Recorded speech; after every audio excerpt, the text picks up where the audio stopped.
Hi, my name is Amanda Emerson, and I did my internship program at Pea Island National Wildlife Refuge.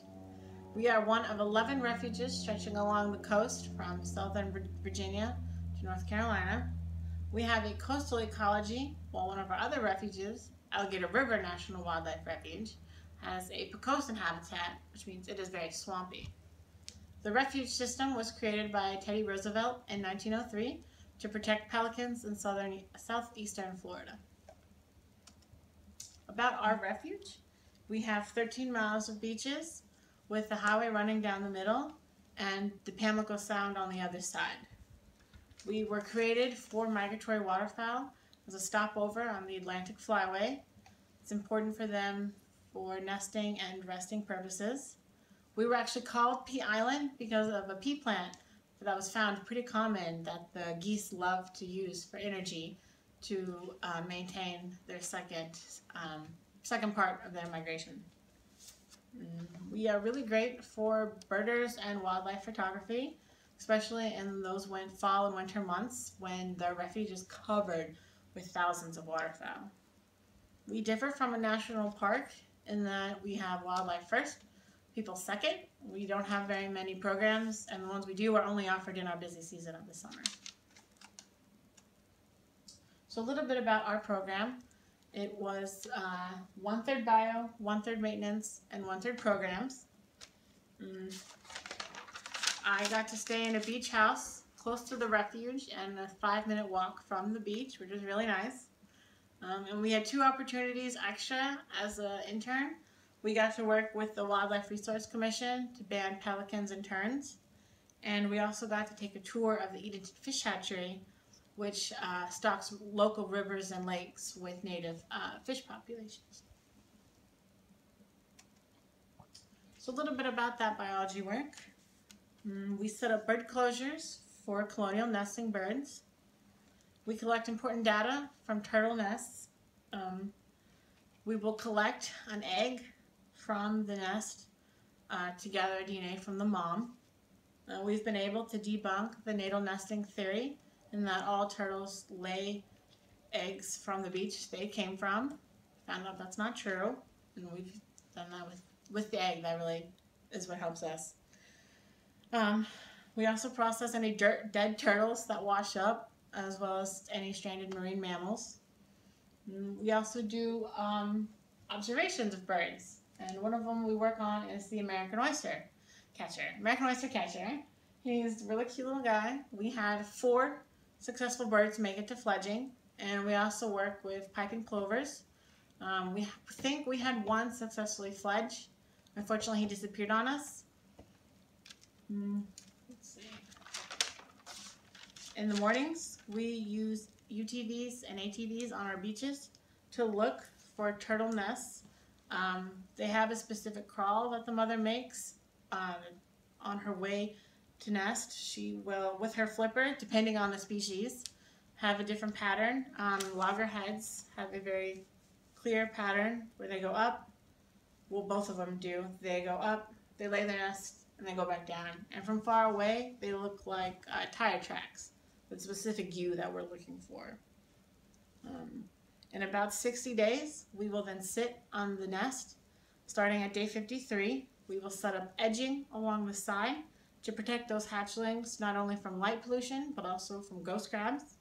Unfortunately, a couple ghost crabs can decimate a whole nest within a matter of minutes. They like to go behind the turtle and clip their ligament right on their armpit to stop them from moving, and then they'll drag them down into their dens. Unfortunately, they are very good at eating the turtles, and it's one of the problems that they're facing in that only 1 in like every 1,000 egg will make it to full-blown sexual maturity. We also, like I said earlier, participated in pelican and tern banding. I had a lot of fun with that. We have to set the birds on their backs and cradle them like babies. We also do water quality measurements, water level for the aquatic vegetation, and also the salinity of the aquatic vegetation that the waterfowl will use in the fall and winter months. All right, maintenance. We do a lot of weed eating, a lot of mowing. One thing I was not expecting to come to work on a refuge didn't realize how much mowing we do. I do have about 2 days of mowing out on the refuge. We also make trails for the volunteers to go to those nests, to sit on those turtle nests. After those 60 days, we will create a clear-cut path to the nest so that they can safely make it back at night. We also paint turtle stakes that we use to mark the nests so that we know where they are when that incubation happens, and also if they get blown away by any hurricanes. Last year they lost a couple nests to a hurricane in October, unfortunately. Oh, and we also do bird closure signs for American oyster catchers and the least terns. All right, programs. Another thing that I really enjoyed about this internship was the educational programs we gave. We give a talk 3 times a week in front of our visitor center, either about turtles, birds, or shells local to the ecology. We also do canoe tours. This is a great example of one of the canoes we give. Canoe tours. This is like the exact canoe we use. Excuse me. It's great for kids because we go out in the Pamlico Sound and it's only about 4 feet deep. So we get out and talk about a little bit about the ecology. Next stop, talk about the ecology. One of the things we actually mention is the black needle rush that the Native Americans would use. So people really like that. We also work at the visitor center, helping people with any questions about the refuge, directing them to local places around. Also working to check people out at the store because all the profit, all the money, all the proceeds go straightly back to the refuge. It's all profit because it's run by us and also by volunteers. All right, lessons learned. I definitely learned a lot about turtles.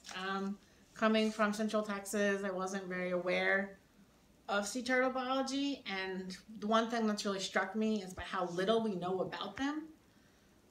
That's why the data that we collect is so important. Also found an interest in bird banding. I didn't know how much I would enjoy that when I was able to do that. And then also the coastal ecology. Again, coming from Central Texas, I wasn't very aware of coastal ecology, and I found that it's actually pretty fascinating. I also learned a lot about shorebirds. Again, didn't know much about that coming in. Gained some educational program experience that I think will be really helpful in the future. And then I also, fortunately, I guess, had to learn how to problem solve quickly when I would work with my fellow interns and then go and live with them that same night. So we really had to solve our problems quickly and be professional. Would I recommend the program? Yes.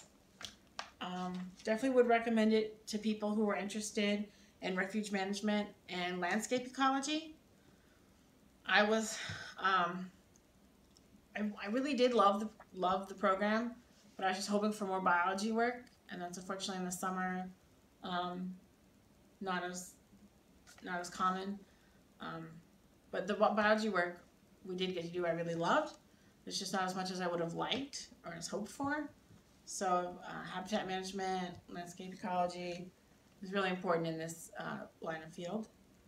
And then